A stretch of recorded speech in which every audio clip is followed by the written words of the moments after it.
보내주시는 하나님 말씀 에레미야 25장 1절부터 4절까지 봉독해 드리겠습니다.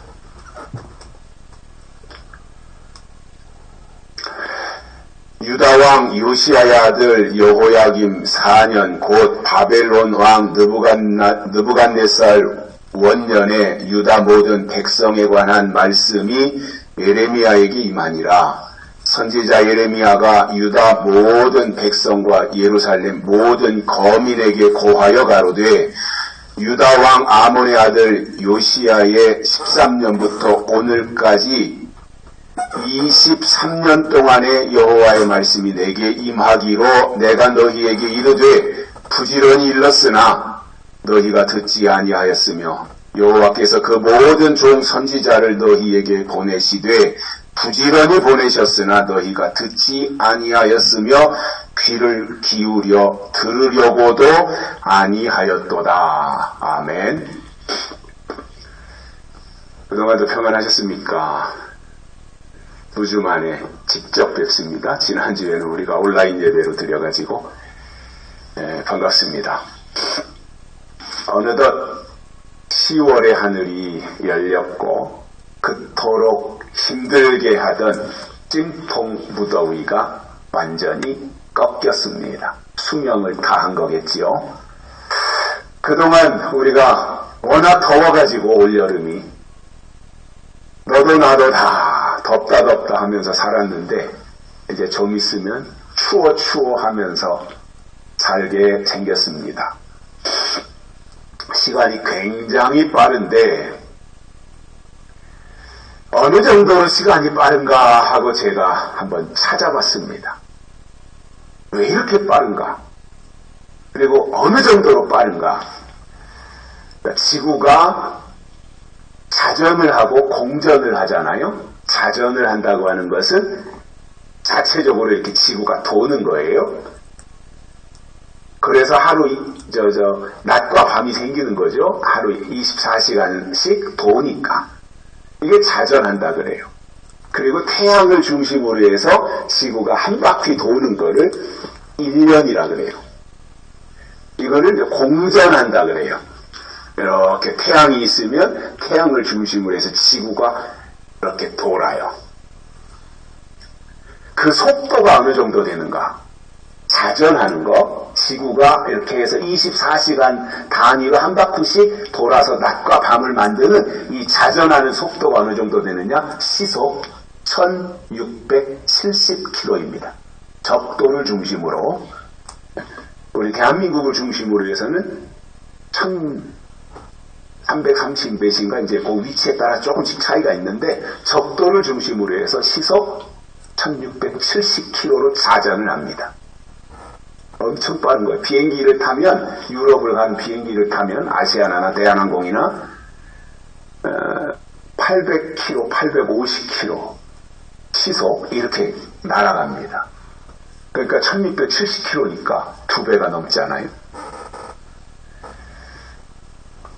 또 태양을 중심으로 해서 1년에 한 바퀴씩 공전을 하는데 이 공전하는 이 속도가 얼마나 되느냐? 시속 1700km의 속도로 태양을 중심으로 공전을 합니다.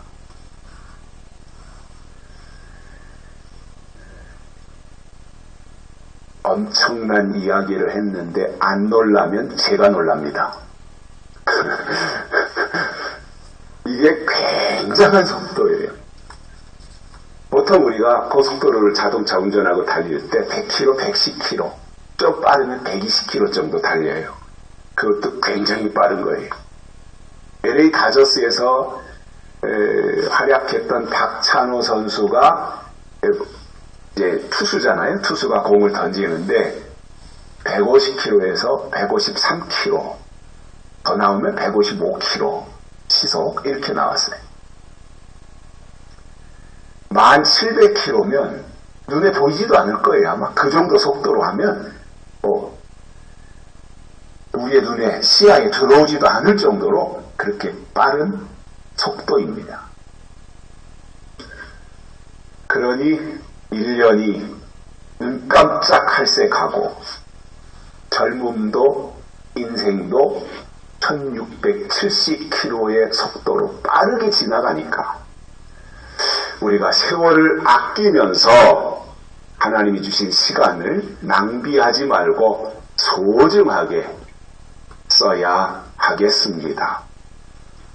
오늘 본문에 보면 에레미야가 고했다. 누구에게? 유다 백성들에게 이렇게 말씀하고 있는데 고했다 이 말이 뭐냐? 요즘 말로 하면 설교했다 이 말입니다. 에레미야가 설교했다 이 말입니다. 그 내용은 설교한 내용은 유다 모든 백성들에게 관한 말씀이었어요. 유다 백성들에게 관한 것을 에레미야가 설교한 거예요. 그리고 그 설교의 대상은 유다 모든 백성과 예루살렘 모든 거민이었습니다. 자, 그러면 유다의 모든 백성과 그리고 예루살렘의 모든 거민이라면 하나님을 믿는 모든 히브리 민족이었다. 이렇게 생각하면 되겠습니다. 그러면 히브리 민족이라고 하는 것은 아브라함의 후손을 가리켜서 히브리 민족이라고 해요. 아브라함의 후손. 그러면 왜 아브라함의 후손을 히브리 민족, 히브리인 이렇게 부르느냐 하면 그 히브리라고 하는 단어의 어원이 뭐냐면 강 건너온 사람이다 이 말입니다. 강을 건너온 사람. 그러니까 아브라함을 히브리 이렇게 부른 것은 아브라함은 강을 건너온 사람이다 이 뜻인 거예요. 히브리가 강 건너온 사람이라고 하는 그 어원을 가지고 있기 때문입니다. 그러니 아브라함이 강을 건너온 자였고 조상이 강을 건너왔으니 그 후손들도 다 강을 건너온 사람으로 이름이 붙여진 겁니다. 그렇다면 아브라함을 보면 내 본토 친척 족속 아비집을 떠나 내가 내게 지시하는 곳으로 가라 이렇게 말씀하셨습니다. 그런데 저 같으면 하나님 왜요? 내가 여기서 지금 터잡고 조상 대대로 살고 있는데 내가 여기 왜 떠나야 되지요? 그리고 떠나면 어디로 가야 되지요? 이건 최소한도 물어봐야 될 거 아니에요. 그런데 아브라함은 그거에 대해서 일절 물어보지 않고 하나님이 떠나라고 하니까 떠난 거예요. 갈 바를 알지 못하고 떠났다고 성경은 이렇게 말씀하고 있습니다. 어디로 가야 될지 그것에 대해서 전혀 알지 못하고 하나님이 지시하시는 곳으로 가라고 하니까 떠나면 하나님이 지시하시겠지 하는 그러한 마음으로 떠났을 것입니다.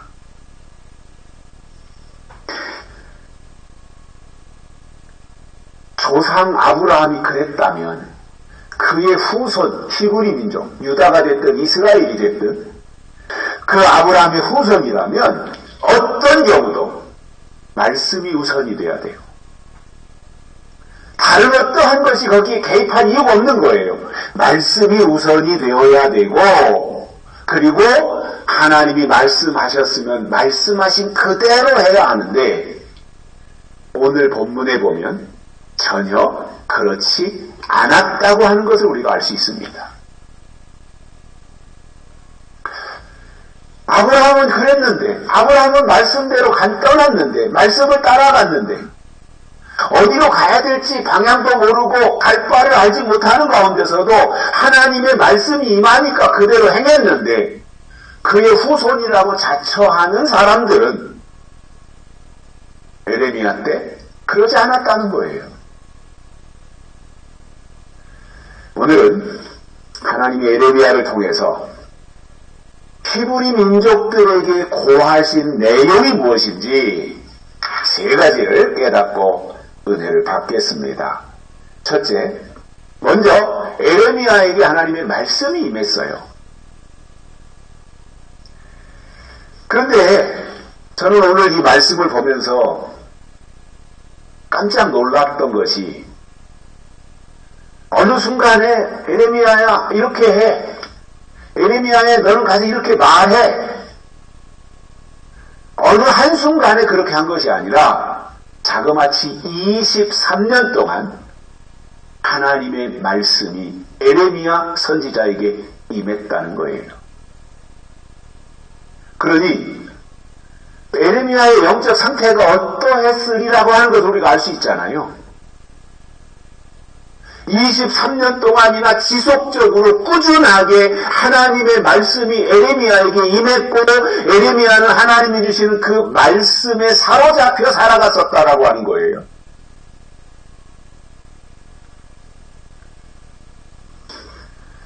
이 말을 저는 두 가지로 생각을 해보겠는데, 하나는 에레미야가 하나님이 주시는 말씀을 통해서 하나님의 뜻을 깨닫고 그 말씀의 사람으로 살았다라고 하는 것을 의미합니다. 말씀을 받아서 말씀대로 사는 거예요. 얼마 동안이나? 23년 동안이나. 물론 그 이전에 아브라함에게 주셨던 하나님의 말씀도 있었지만 24장까지 에레미야를 하나님이 부르시고 그에게 주신 많은 메시지, 말씀들이 있지만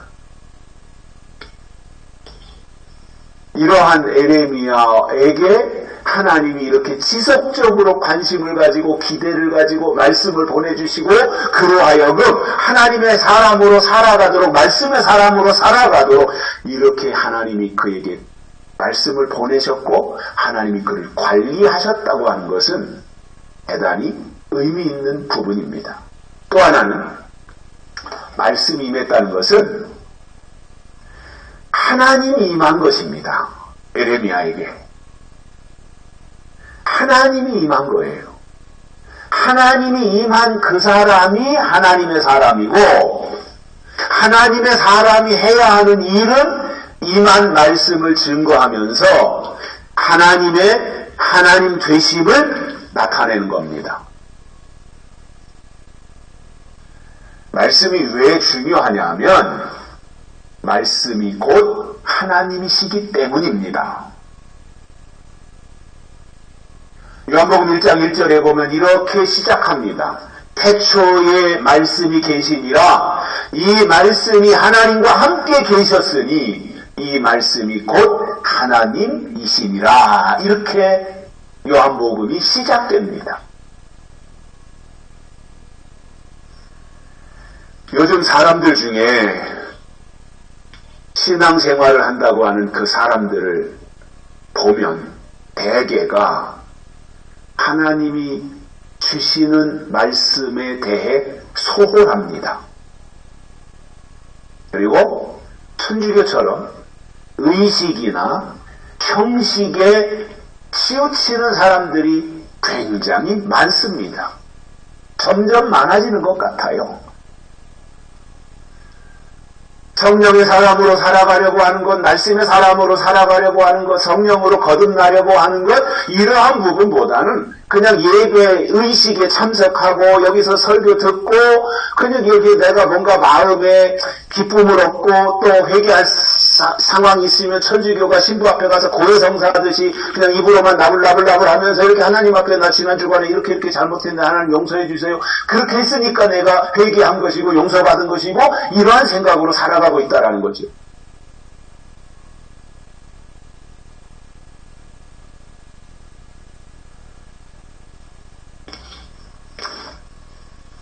저는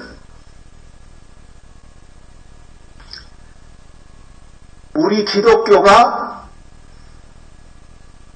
이 예배 가운데 어떠한 모든 형식과 의식에서 탈피하자 이 말씀을 드리려는 것은 아닙니다. 다만 내용이 있을 때 의식도 의미가 있는 것이지 내용이 없이 빈 깡통인데 아무리 의식을 거창하고 거대하고 화려하게 한다고 해서 거기에 하나님이 계신 것은 아니라는 말입니다. 천주교는 굉장히 의식 중심입니다. 천주교의 미사도 굉장히 의식을 중시합니다. 그러나 우리 기독교는 의식이 중요한 것이 아니라 내용, 즉 말씀이 중요합니다. 우리 기독교는 말씀의 종교입니다. 왜냐? 하나님이 말씀이시기 때문입니다. 그런데 제가 안타까운 게 뭐냐면 요즘 우리 기독교가, 한국의 기독교가 점점 천주교화 되어가고 있다는 거예요. 저는 개인적으로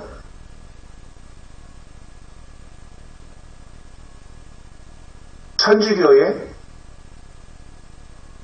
하나님이 계시지 않다고 생각합니다. 이건 저 개인적인 생각이에요. 이미 루터가 종교개혁을 일으킬 때 부패할 대로 부패했던 것이 천주교입니다.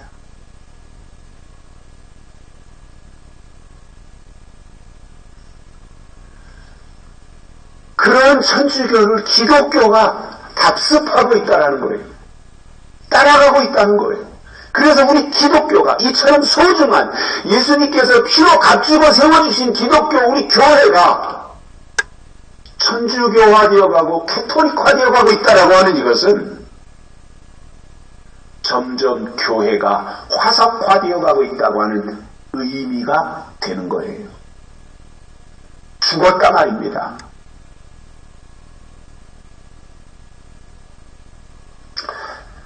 중세 때 종교 개혁자들이 참 많이 나타났어요.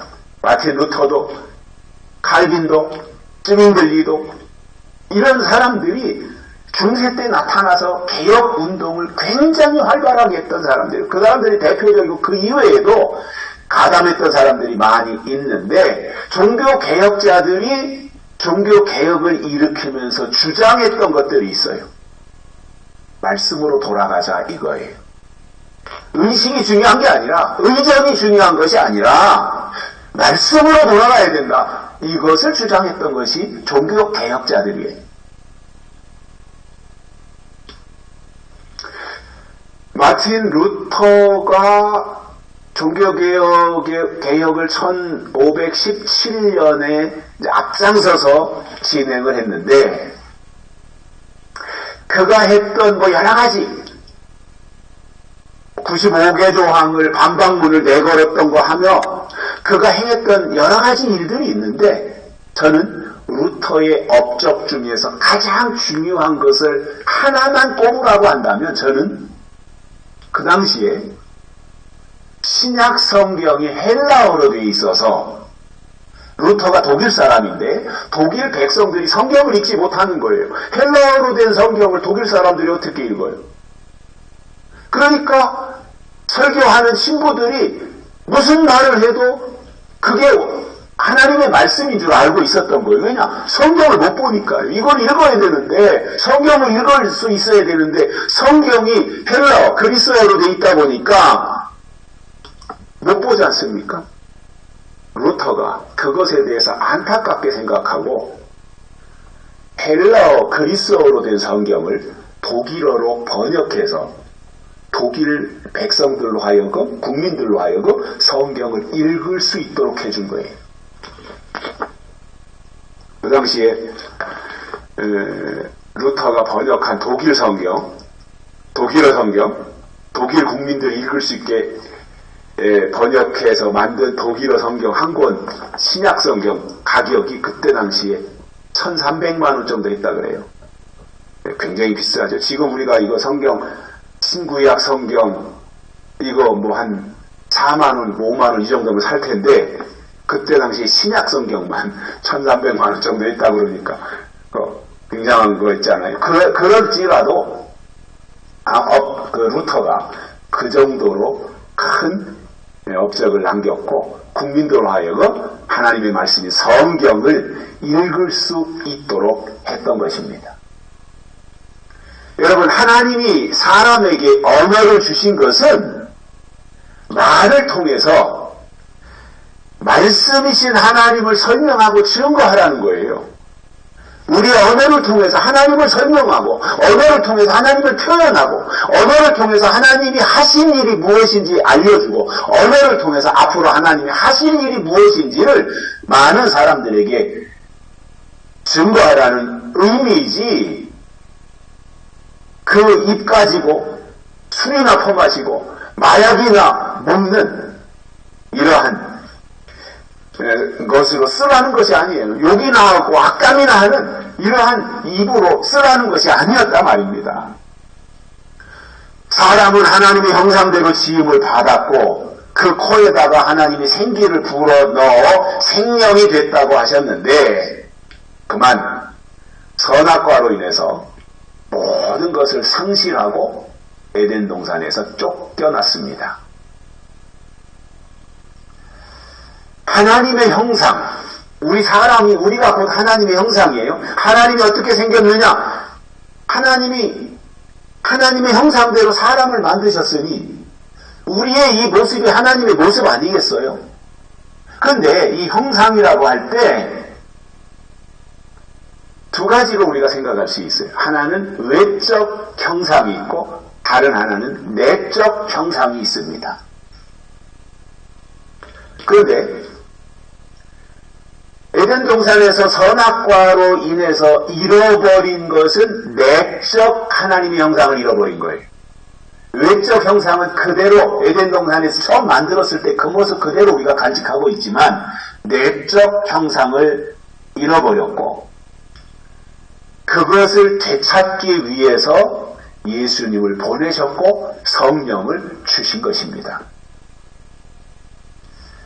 하나님의 궁극적인 계획은 에덴의 회복인데, 하나님의 말씀을 거역하고 에덴 동산에서 쫓겨난 인간을 회복시키는 것이 얼렁뚱땅 거저되는 것이 아닙니다.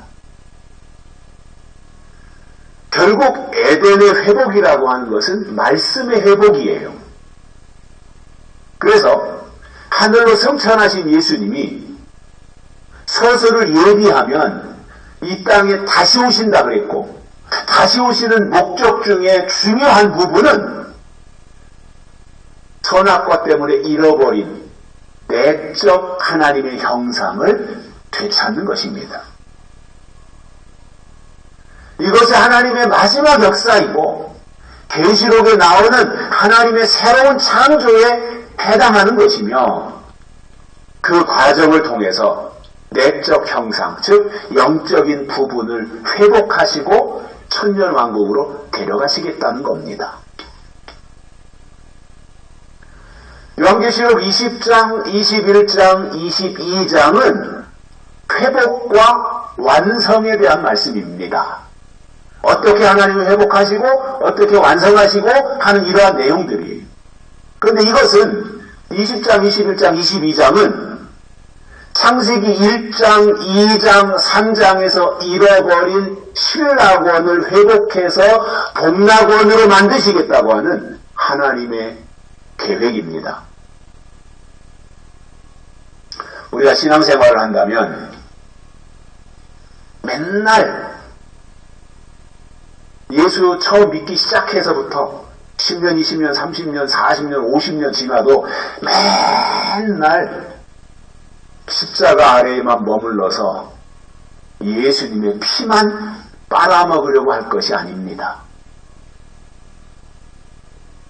십자가 앞에 머무는 거 좋아요. 십자가 아래 거하는 거 좋아요. 예수 그리스도의 피 반드시 있어야 되는 거예요. 그러나 언제까지 거기만 머물러 있을 거냐, 그거예요. 그 다음 단계로 진행해야 되잖아요. 우리가 예수 믿고 성령으로 거듭나고 십자가 보혈로 죄사함 받고 하나님의 자녀로 거듭나 구원의 백성이 되는 그것은 거기서부터 이제 시작한 거예요. 출발한 거예요. 그렇다면 그 다음 단계, 그 다음 단계, 그 다음 단계 광야를 가듯이 그렇게 걸어가면서 내 속에 하나님의 것으로 채워져야 됩니다. 하나님의 말씀으로 채워져야 됩니다. 사고 넘쳐야 됩니다. 계시록에 보면 하나님의 인치는 것에 대해서 말씀하고 있는데, 인을 맞는다고 하는 것이 뭐냐 하면 영적으로 하나님의 일을 할 만큼의 단계까지 성장했다는 것입니다. 아니, 하나님이 이제 마지막 일을 시켜야 되는데 사탄과도 싸워야 되고 천연왕국에도 들어가야 되고 하나님의 새로운 창조의 구성원으로 들어가야 되는데 어린 아이 상태로 어떻게 그 큰 일을 감당해낼 수 있겠어요?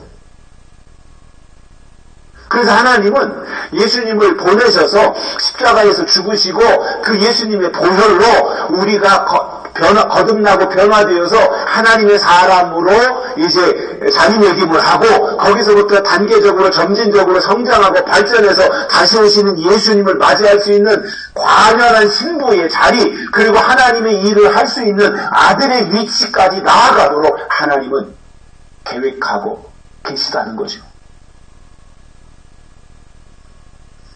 그런데 자라나지 않고 있어요. 어린아이로 맨날 있어요. 맨날 우유만 먹으려고 그러고 맨날 예화하는 설교나 들으려고 하고 맨날 간증이나 들으려고 하고 또 설교하는 사람들도 그 다음 단계, 또 그 다음 단계, 하나님의 또 다른 뜻을 향하여 영적으로 성장하고 발전하고 나아가서 새로운 하나님의 세계를 보고 그것을 목양지에 있는 양머리들에게 그 말씀을 먹여서 그 성도들로 하여금 더 높은 차원으로 올라가도록 해야 되는데 그거 안 하잖아요. 직무유기하고 있는 거지요.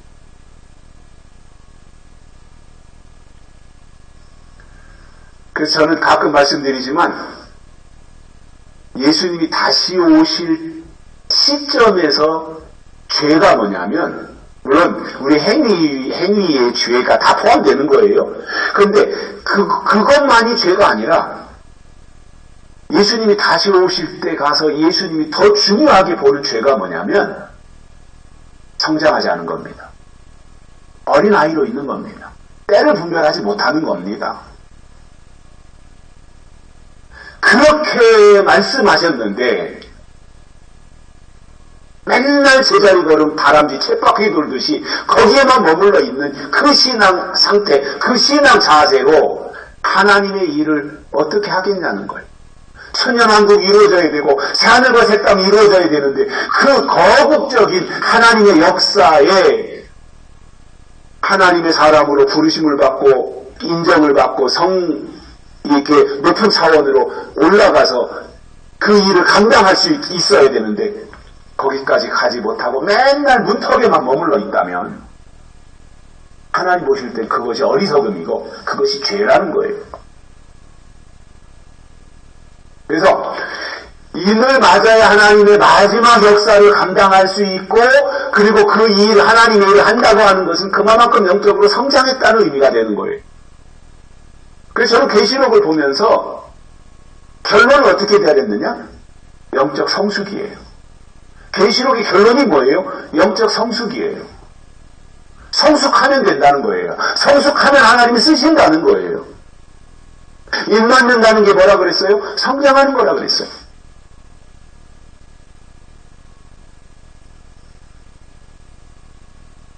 그런데 성장 또는 성숙 여기에는 관심이 없고 다른 사람을 짓밟고 헐뜯고 헌담하고 하면서도 자기만 입 맞겠다고 하는 그건 어린아이죠.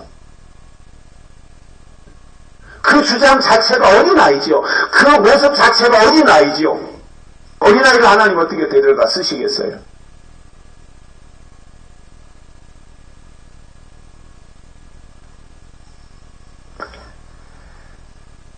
다시 오시는 예수님을 신랑으로 맞이한다고 하는 것은 영적으로 성숙한 것이고, 천년왕국이나 또는 새하늘과 새 땅에 들어간다고 하는 것은 에덴 동산의 회복이고 완성의 단계에 도달하는 겁니다. 그래서 예수님은 다시 오시고, 예수님 오실 때 하나님의 나라도 다시 오시는데, 하나님의 나라가 이 땅에 임하고, 이 땅에서 예수님을 기다리는 성도들의 영적 수준이 높아지고, 그래야 오시는 예수님, 오시는 천연왕국과 이 땅에서 성장하고 성숙한 자들이 만나서 혼인잔치가 이루어지는 것이지, 예수님이 재림하셨는데 이 땅에서 신부된 자들, 신부될 자들을 보니까 아직도 3살, 4살, 5살밖에 안 돼요. 아무것도 모르고 있어요. 신랑이 누군지도 모르고 그냥 주여주여만 하고 있어요. 어떻게 혼인잔치가 이루어지고 그리스도의 신부가 될 수 있겠습니까?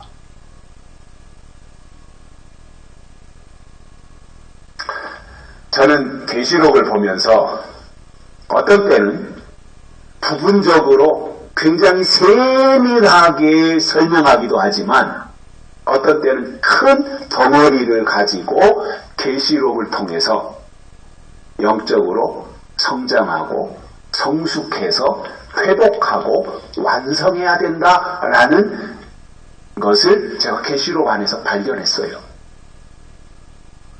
성장하고 성숙해서 회복하고 완성하는 것이다. 이렇게 되는 과정은 하루아침에 되는 건 물론 아니에요. 처음에는 전 먹는 단계, 우유 먹는 단계, 그 과정을 반드시 거쳐야 돼요. 예수님의 십자가 앞에 나아가야 돼요. 성령의 거듭남을 체험해야 돼요. 보혈의 은총을 입어야 되는 거 맞아요. 그러나 맨날 거기에만 머물러 있으면 병든 것이기 때문에 그 다음 단계로 나가서 밥도 먹고, 또 그 다음 단계로 나가서 고기도 먹고, 또 그 다음 단계로 나가서 단단한 식물까지 먹어야 성장하고 성숙해서 회복하고 완성하는 그 단계까지, 그 목표까지 도달할 수 있는 것입니다. 그동안 요한계시록은 안타깝게도 주로 이단들의 전유물처럼 되었어요. 대부분의 이단은 다 계시록하고 관련이 있어요. 그러다 보니 자라 보고 놀란 가슴 소뚜껑 보고 놀란다고 정작 중요한 요한계시록하고는 담을 쌓거나 아니면 등지고 신앙생활을 하겠다는, 신앙생활을 하려는 오류가 생겼습니다. 그러나 여러분, 이단이 두려워서 계시록의 근처에도 접근하지 않는다면 그는 성장과 성숙을 포기한 거예요. 구덕이 무서워서 장 못 담근다, 그 말처럼 장을 못 담그느냐, 구더기가 있더라도 장은 담가야 된다, 그 말이잖아요. 어떻게 하든지 구더기를 퇴치시켜서 날파리가 덤비지 못하도록 모기장 망을 다 쳐서 거기다가 구더기를 깔기지 못하도록 그렇게 관리를 잘 하는 게 중요하지. 구더기가 생길 거니까 장을 안 담글 거야. 그러면은 1년 동안 이 음식, 된장국을 어떻게 할 것이며 된장찌개를 어떻게 할 거예요. 먹거리의 중요한 부분이 공급이 안 되는 거잖아요. 그러니까 반드시 우리 집안에서 1년 동안 먹을 것을 준비하기 위해서 된장도 담그고 고추장도 담그고 간장도 담그고 하는데 구더기가 생기지 않도록 잘 대비하고 담그면 되는 거 아니에요. 이단들이 계시록을 가지고 이용해서 자기들에게 유리하도록 하고 그리고 사람들을 미혹하고 현혹해서 이단에 빠지도록 만드는 작업과 공작은 늘 있는 일들이에요. 그렇다고 해서 계시록을 접근 안 한다? 그러면 그런 사람은 다시 오시는 예수님을 절대 맞이하지 못해요. 계시록을 알지 못하고는 다시 오시는 예수님을 맞이할 길이 없는 거예요. 왜냐하면 요한계시록 속에 예수님이 다시 오시는 길과 그리고 그분을 맞이하는 믿음이 무엇인지 설명하고 있는데 계시록을 모른다면 그 다음 단계로 진행할 수가 없는 겁니다. 지금도 건전한 교회를 통해서 신앙생활을 하시는 대다수의 분들의 생각 속에는 성경을 근거로 신앙생활을 해야 된다라고 하는 것은 기본적으로 가지고 있어요. 그래, 이 바이블, 이 성경, 이것이 하나님의 말씀인데 이 성경을 근거로 해서 우리가 신앙생활을 해야 된다라고 하는 생각을 가지고 있습니다. 굉장히 좋은 생각입니다. 올바른 생각입니다. 그럼에도 성경대로 신앙생활해야 된다라고 하는 생각을 기본적으로 가지고 있는데도 불구하고 놀랍게도 계시록에 대해서는 접근하기를 두려워하고 있어요. 그러다 보니 아예 계시록을 읽지도 않고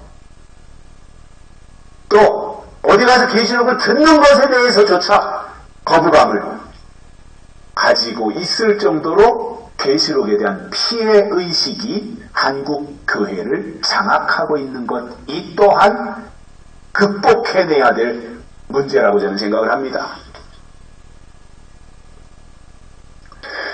물론 요한계시록의 대부분이 상징으로 되어 있다 보니 어려울 수 있고 또 시한부 종말론자들이나 세대주의자들 그리고 자기네 집단에만 구원이 있다고 선동하는 잘못된 주장에서는 당연히 벗어나야 됩니다.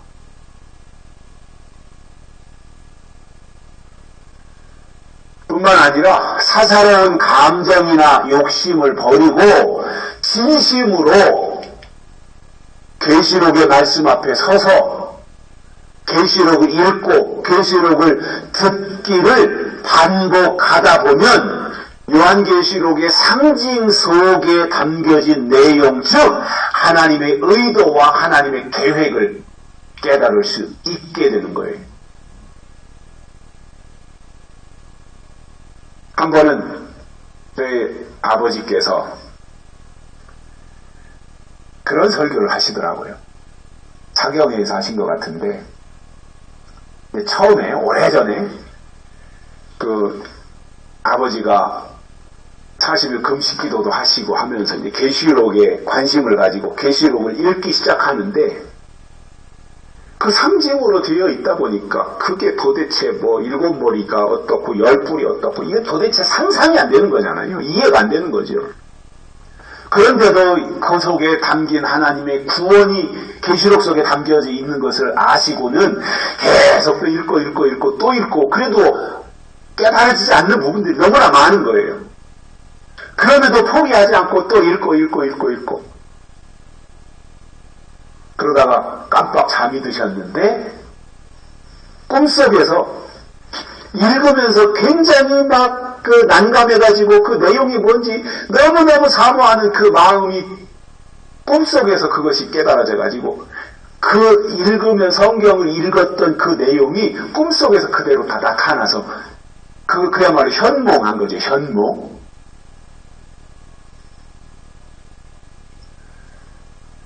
어렵다고 외면하면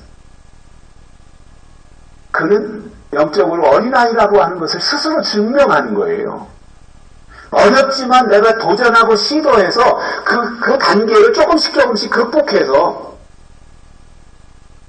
처음에는 쌀밥 먹다가 그 다음에는 보리도 조금 섞어서 먹다가 나중에는 현미도 거기다 넣어서 먹다가 그 다음에는 거기다가 이제 서리태 콩도 넣어가지고 먹다가 나중에는 완전히 현미밥만 해서 먹다가 뭐 이렇게 해서 소화력을 키워나가는 그 상태 그러다 보면 적응이 되고 또 다른 도움을 받을 수 있게 되더라는 거지요.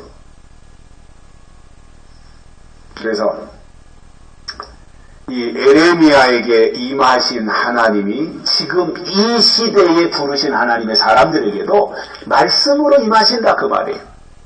23년 동안이나 예레미야에게 말씀으로 임하신 그 하나님이 오늘 또 여전히 우리에게 말씀으로 찾아오시고 말씀으로 만나시고 우리에게도 여전히 말씀하시는 하나님이시다 그 말입니다.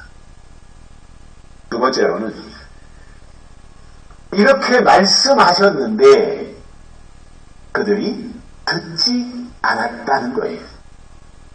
유다 백성들이 듣지 않은 거예요. 부지런히 일렀는데 듣지 않았다 이렇게 말씀하고 있어요.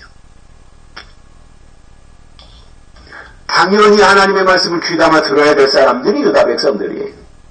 그리고 그 말씀으로 살아야 되는 사람들이 예루살렘 거민들이에요. 그런데 안 들었어요. 하나님은 말씀이신데 말씀을 듣지 않는다는 것은 하나님을 듣지 않은 것이고 하나님에 대한 부정이며 그러한 사람들 속에 하나님이 계시지 않습니다. 왜냐하면 말씀과 영은 동격이에요. 말씀이 하나님이고 하나님이 말씀이세요. 그리고 그 말씀이 영이에요. 그렇기 때문에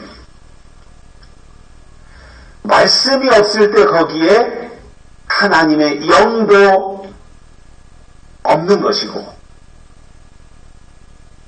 영이 없으면 구원도 없는 것입니다. 여러분, 말씀이 없는데 영이 있다는 말은 거짓말입니다. 하나님의 영입니다. 하나님의 영.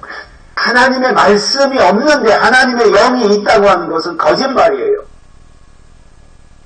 영이 없는데 말씀이 있겠습니까? 또 말씀이 없는데 거기에 하나님이 계시겠습니까? 말씀이 없는데 거기에 거룩한 하나님의 영이 계시겠습니까? 예수님이 오셨을 때도 유대인들과 바리새인들은 선지자들을 통해서 주시는 말씀을 듣지 않았습니다. 사도들을 통해서 그 이후로도 주시는 내용들을 전혀 듣지 않았습니다. 예수님의 말씀을 안 듣는데 딴 사람의 말을 듣겠어요? 그 증거가 요한복음 1장 12절에 보면 자기 땅에 오매 자기 백성들이 영접지 않았다 이렇게 말씀하고 있습니다. 예수님이 자기 땅에 오셨는데 자기 백성들이 예수님 영접하지 않았다는 거예요. 그러면 계시록 11장에 두 증인이 등장하는데 두 증인은 그 시대에 하나님이 보내신 종입니다. 그렇다면 당연히 때와 법과 뜻을 말하게 되어 있어요. 그러나 그렇게 하나님의 뜻을 증거하도록 그 시대에 두 증인을 보내셔서 말씀을 증거했는데 하나님의 법으로 받아들인 것이 아니라 무적행으로부터 올라오는 짐승에게 두 증인은 큰 성길에서 죽임을 당하고 맙니다. 예수님이 초림하셨을 때 예수님보다 먼저 와서 내 뒤에 오실 분이 누구인지에 대해서 정확하게 증거한 세례 요한을 죽인 것처럼 재림 때도 다시 오실 예수님이 누구신지 증거하는 두 증인을 죽인다는 거예요. 여러분, 하나님이 세우신 공동체가 건강하고 건전할 때는 하나님의 말씀을 받아 그 말씀대로 따르지만 공동체가 변질되거나 공동체가 부패하면 그 증거가 어떻게 나타나느냐? 하나님이 새로 주시는 말씀을 거역하고 옛날 것만 붙잡거나 자기들 마음대로 행동한다 그 말이에요. 특히 초림 때도 그렇고 재림 때도 마찬가지고 모든 것을 다 거역한다고 하는 것이 아니라 예언의 말씀을 부정하는 거예요. 구약교회가 됐든 신약교회가 됐든 거기에 하나님이 주신 말씀이 있을 때 살아있는 교회이지 말씀이 없으면 죽은 겁니다. 죽었는데 무슨 희망이 있어요? 그러므로 신앙 공동체의 가장 중요한 것은 하나님이 때를 따라 주시는 말씀을 귀담아 듣고 그 말씀대로 사는 것입니다. 초대교회 때도 하나님의 말씀이 살아있을 때 신앙이 살아있었어요. 지금도 마찬가지로 하나님이 주신 예언의 말씀이 살아있을 때 교회도 신앙도 살아있는 것입니다. 말씀이 중요하다 그 말이에요. 지금 어떤 말씀을 듣고 있느냐, 지금 어떤 말씀을 먹고 있느냐, 그것이 그분의 신앙 수준이고 그분의 신앙의 위치입니다. 세 번째, 듣지 않았을 뿐만 아니라 들으려고도 하지 않았다 이거예요. 에레미야 선지자를 하나님이 그토록 훈련하고 그렇게 에레미야에게 23년 동안이나 말씀을 보내시고 그 말씀을 유다 백성들에게 증거하게 하셨는데 백성들은 들으려고도 하지 않았다 이거예요. 4절에 보시면 여호와께서 그 모든 종 선지자를 너희에게 보내시되 부지런히 보내셨으나 너희가 듣지 아니하였으며 귀를 기울여 들으려고도 아니하였도다. 듣지 않았을 뿐만 아니라 들으려고도 하지 않은 것이 예레미야 당시 유다 백성들의 영적 상태였고, 말씀을 듣지 않으면 거기에 하나님의 것은 없습니다. 신앙이 정상이라면 사모하는 마음으로 하나님의 말씀을 한마디라도 더 들으려고 노력해야 됩니다. 그러나 유다 백성들은 들으려고도 하지 않았으니 무엇으로 성장하며 어떻게 분별할 수 있었겠습니까? 바울이 로마서 8장에서 말씀한 것을 보면, 로마서 10장에서 말씀한 것을 보면 믿음은 들음에서 나며 들음은 그리스도의 말씀으로 말미암았느니라 이렇게 설명하고 있습니다. 바울이 로마서 10장에서 말씀한 이 내용 그대로 보면 하나님의 말씀을 듣지 않으면 믿음도 없다는 거예요. 그런 의미에서 믿음이 생기고 믿음이 성장하는 데 있어서 교회의 역할은 매우 중요합니다.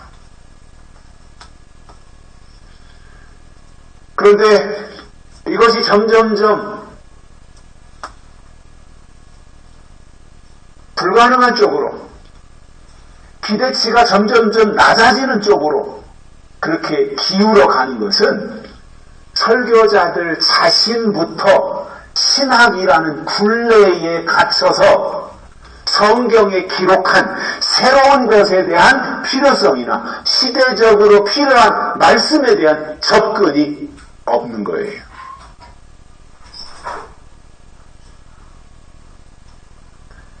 시대가 바뀐다고 하는 것은 지금까지 역사했던 모든 것이 끝났다는 말입니다. 세례 요한이 구약의 마지막 선지자로 나타나서 내 뒤에 오실 예수님을 증거한 이후에 세례 요한이 증거한 메시지들을 보면 세례를 받아야 된다.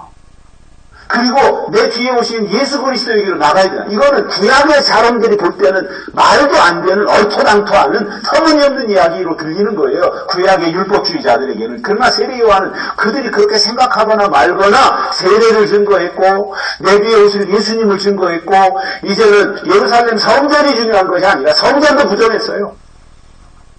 이제 예수 그리스도 앞으로 나가야 된다. 이것을 강조한 거예요.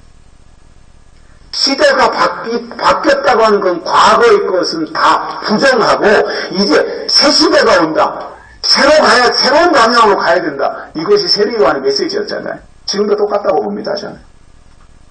하나님의 새로운 질서가 임하고 하나님의 새로운 시대가 임하고 하나님의 새로운 나라가 이 땅에 임한다면 지금까지 중요하게 생각했던 것들을 내려놓고 그 시대에 적합한 하나님의 새로운 것들을 들으려고 해야 되는 거지요.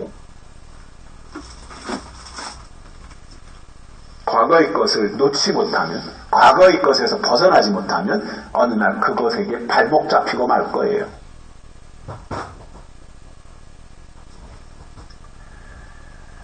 그래서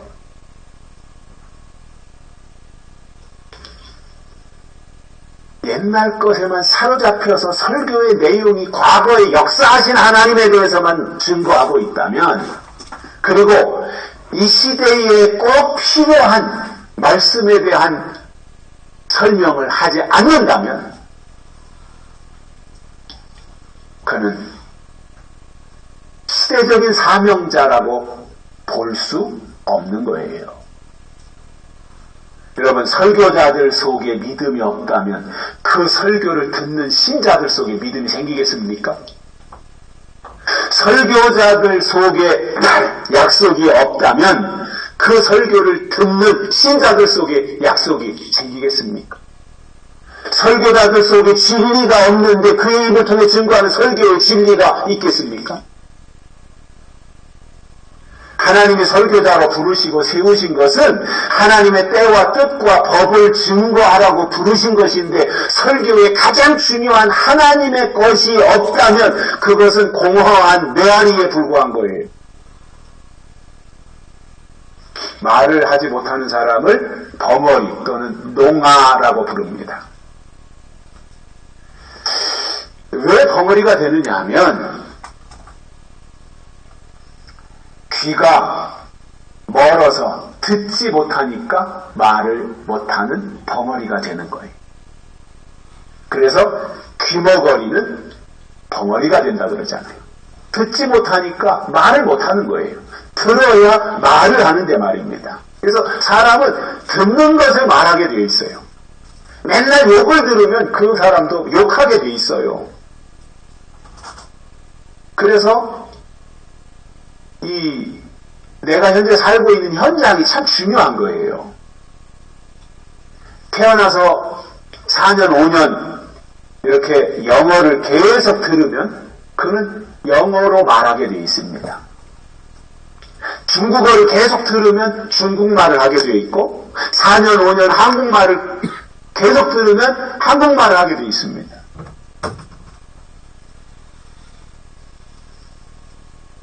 신앙도 하나님이 때를 따라주시는 예언의 말씀을 들으면 어느 순간 그 입에서 예언의 말씀이 나가게 되어 있습니다.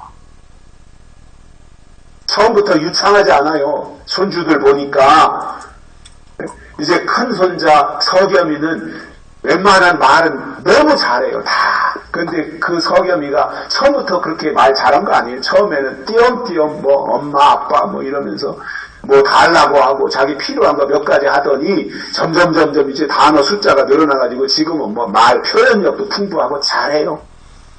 근데 이제 그 밑에 이제 손녀 솔빈이는 이제 1년 반 정도 됐나요? 한 20개월 됐네, 20개월. 그러니까 이제 조금 띄엄띄엄 말해요. 띄엄띄엄. 그러면서 이제 단어 숫자가 들은 것만큼 들은 것이 이제 머리에 입력돼 있다가 필요할 때 그것이 말을 통해서 나가는 거잖아요. 신앙도 똑같다는 거예요. 내가 들은 말이 어느 순간 내 입을 통해서 나간다는 겁니다.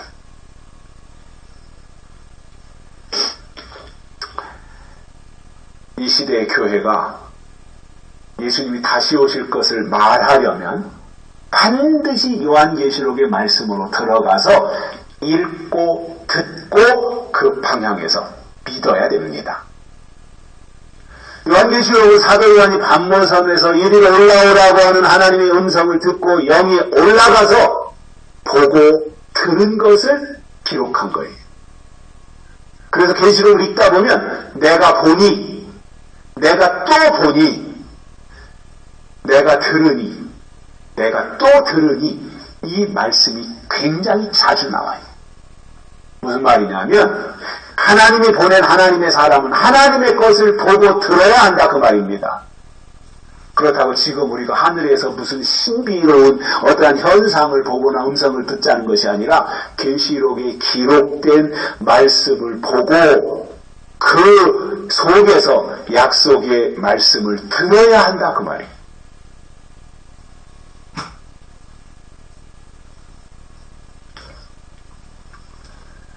성경을 통해서 하나님의 뜻을 깨닫고 반드시 속히 될 일과 장차 될 일을 아는 것이 중요하지, 맨날 옛날 얘기나 하면서 낙후된 신앙생활을 하면 하나님 앞에 외면당할 수밖에 없어요. 하나님의 나라는 새로운 시대, 신천신지 새하늘과 새 땅으로 이 땅에 임하는데 옛사람이 거기 들어가지 못하잖아요. 옛날 사고방식 가지고 옛날 지식 가지고 어떻게 그 새로운 세계에 들어갈 수 있어요? 새로 지으심을 받은 자가 새로운 세계에 들어갈 수 있는 것입니다. 결론으로 하나님이 주신 약속의 말씀을 듣는 것이 은혜이고, 들리는 것이 하나님이 부르신 증거예요. 들리는 것이 중요해요. 들리는 것이. 하나님이 예레미야를 통해서 증거하셨지만 그 당시 유다 백성들은 주시는 말씀을 듣지 않았고 들으려고도 하지 않았던 겁니다. 그러나 이 시대에 예수님의 재림의 때를 사모하는 분들은 하나님이 주시는 말씀을 통해서 영이 깨어나고 말씀으로 채워져 하나님의 사람으로 우뚝 세워지시기를 주의 이름으로 축복합니다. 살아계신 하나님 아버지 감사합니다. 오늘 또 우리를 불러주시고 하나님의 말씀을 듣게 해주셔서 감사를 드립니다. 이 말씀을 통하여 우리의 심령이 더욱더 새로워지게 하시고 또 강건하게 하시며 성장하고 성숙하며 회복하고 완성될 수 있는 그 단계로까지 나갈 수 있도록 저희를 이끌어 주옵소서. 오늘 주신 말씀 우리의 마음에 새기고 유다와 예루살렘 거민들처럼 살지 아니하고 하나님의 뜻대로 하나님의 사람으로 새로 지으심을 받는 저희들 되도록 이끌어 주옵소서. 다시 오실 예수님의 이름으로 간절히 기도드리옵나이다. 아멘. 찬송가 248장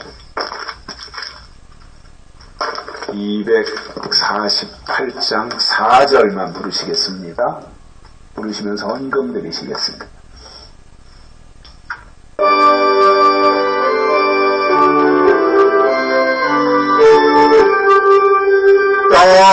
땅들아 바다야 많은 섬들아 찬양을 주님께 드리노라. 거지하게 찬우간 땅에 찬송이 하늘에 사무치네. 아멘. 하나님